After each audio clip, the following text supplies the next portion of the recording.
আমাদের মধ্যমণি এই ফরিদপুর সদরটি অল্প কিছুই বলি, সামনে আগামী জাতীয় দল আকারে সামনে অনেক বৃহৎ আকারে আমরা এগিয়ে যাব। সামনে সেই জানে নিতে তাকে আমি শিখতে দেখি নাই। আমরা আরো বিশ্বাস করি জননেতা জনাব তারেক রহমান ভাইয়া পিঙ্কু ভাইকে ফরিদপুর সদর 3 আসন থেকে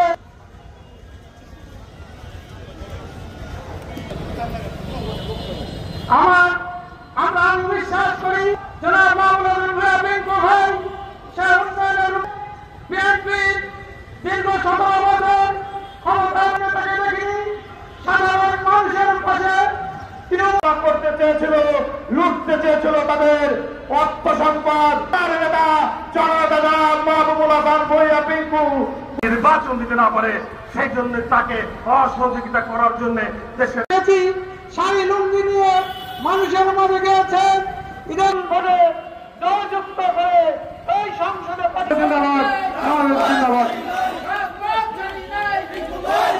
আপনাদেরকে সব পাথরিয়া থেকে জন্মগ্রহণ করেছি।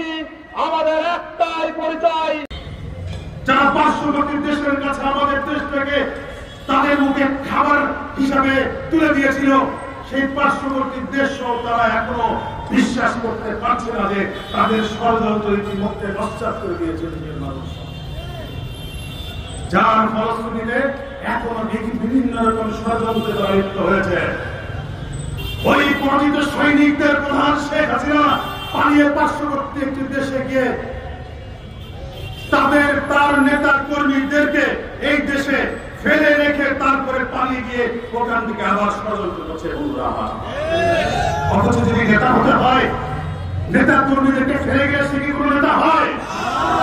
অথচ এই দেশের এই আওয়ামী লীগের লক্ষ লক্ষ নেতা কর্মীকে আজকে বিপদের মুখে ঠেলে দিয়ে তাদের নেতা নামের কলঙ্ক এই হাসিনা পালিয়ে গিয়ে আবার বাংলাদেশের বিরুদ্ধে ষড়যন্ত্র লিপ্ত হয়েছে। জনগণ কর্তৃক আয়োজিত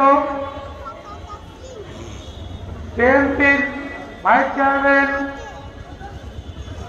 যোগাযোগ করতে আমরা দুর্গাপূজার সময় আমাদের সাথে থাকতে আমাদের যে কোনো ব্যাপারে অর্থ করে দিয়ে সাহস দিয়ে লোকজন দিয়ে সব দিয়ে আমাদের সাথে একসাথে অনুষ্ঠান করার সহযোগিতা করছে।